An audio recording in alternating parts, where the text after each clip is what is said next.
दोस्तों, एक ऐसी चीज़ जो आपकी हर इच्छा, छोटी से छोटी, बड़ी से बड़ी, सभी इच्छाओं को पूरी कर दे, लेकिन बदले में आपको एक कीमत चुकानी हो। तो क्या आप वो कीमत चुकाने को तैयार होंगे?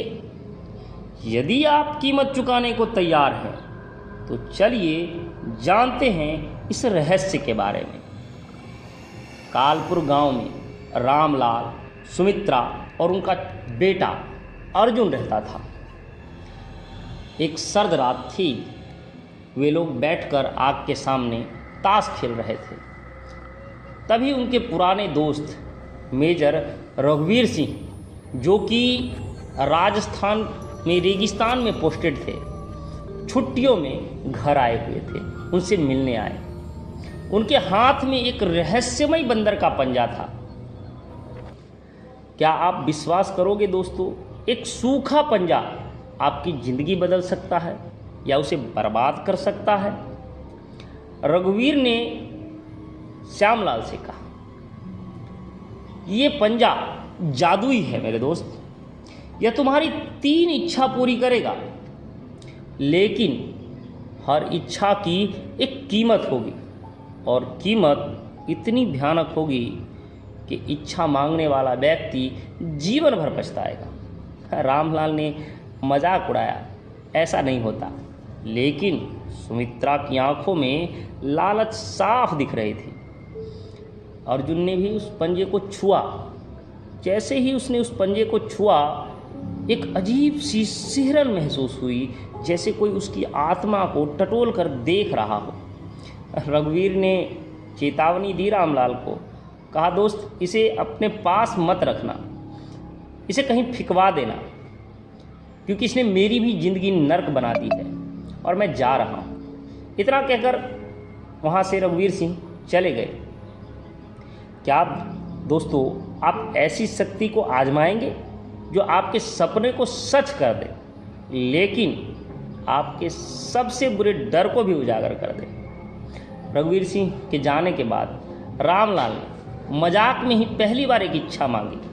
मुझे 50,000 रुपये चाहिए। ये उनकी पत्नी सुमित्रा ये देखकर चौंक गई और उन्होंने कहा, बस इतनी ही इच्छा मांगी आपने? ये कहकर वो लोग सो गए।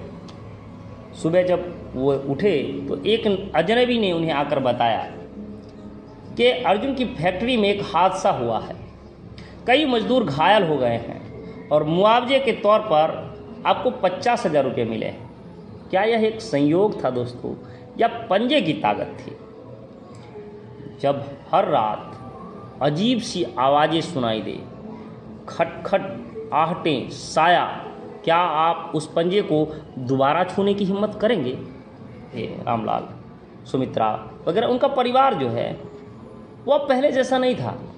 हर रात खिड़कियों में खटखटाहट, छत पर किसी के चलने की आवाज़, अजीब सा हो गया था। सुमित्रा को फिर भी यकीन था कि पंजा ने उनकी ज़िंदगी बर्बाद की है और पंजा ही उनकी ज़िंदगी ठीक कर सकता है। बार बार वो रामलाल को कहती थी कि आप कोशिश कीजिए, दूसरी इच्छा मांगी। रामलाल ने दूसरी इच्छा मांगी, मैं चाहता हूँ कि सब पहले जैसा हो जाए। अगली सुबह फैक्ट्री बंद हो गई, मुआवजा वापस ले लिया गया। पंजे ने इच्छा पूरी की, लेकिन अपने तरीके से। अगर आपकी आखिरी इच्छा आपके सबसे प्यारे इंसान को वापस लाने की हो, लेकिन वो इंसान पहले जैसा ना हो, तो क्या आप इच्छा मांगोगे? ऐसा करोगे? सुमित्रा तो मानो जैसे पागल हो गई थी। उसने बार बार अपने पति रामलाल से कहा कि आप आखिरी इच्छा मांगिए, मेरा बेटे को वापस लाइए। तीसरी इच्छा मांग लीजिए, मुझे मेरा बेटा वापस चाहिए, जैसे वो पहले था वैसे ही चाहिए। सुमित्रा ने उस बंदर के पंजे को हाथ में लिया और अपनी आखिरी इच्छा मांगी, मुझे मेरा बेटा चाहिए, वो जैसा पहले था वैसा ही चाहिए। आधी रात जब हो गई तो दरवाजे पर खटखटाहट शुरू हुई।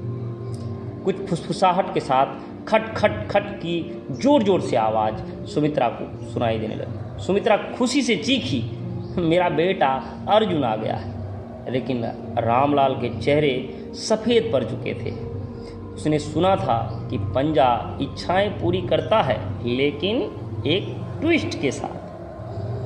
अब बाहर कौन था, अर्जुन या कोई और? जब दरवाज़ा तोड़ने की आवाज़ आए और आप जाने कि बाहर कुछ भयानक हो, तो आखिरी इच्छा मांगने की कोशिश आप करेंगे क्या? अब रामलाल, उसकी आखिरी इच्छा बाकी थी। रामलाल ने कांपते हुए अपने हाथों में उस बंदर के पंजे को पकड़कर आखिरी इच्छा मांगी, जो भी बाहर है वो बाहर से ही चला जाए। खटखटाहट रुक गई, सन्नाटा छा गया। दरवाज़ा खोला तो बाहर सिर्फ कोहरा ही कोहरा था। कहीं अर्जुन दिखाई नहीं पड़ रहा था। पंजा मेज पर पड़ा था, जैसे पहले कुछ हुआ ही ना हो वहाँ।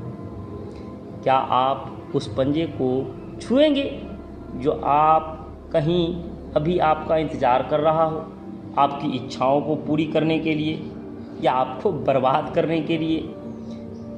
गाँव वाले अभी भी कहते हैं कि पंजा कहीं ना कहीं किसी न किसी घर में अभी भी है, वो किसी की इच्छाओं का इंतज़ार कर रहा है। तो क्या बताइए, आपको यदि ये पंजा मिले तो आप क्या करोगे?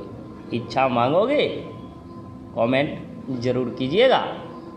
अगली कहानी हम बहुत जल्द लेकर हाजिर हो जाएंगे। तब तक के लिए धन्यवाद।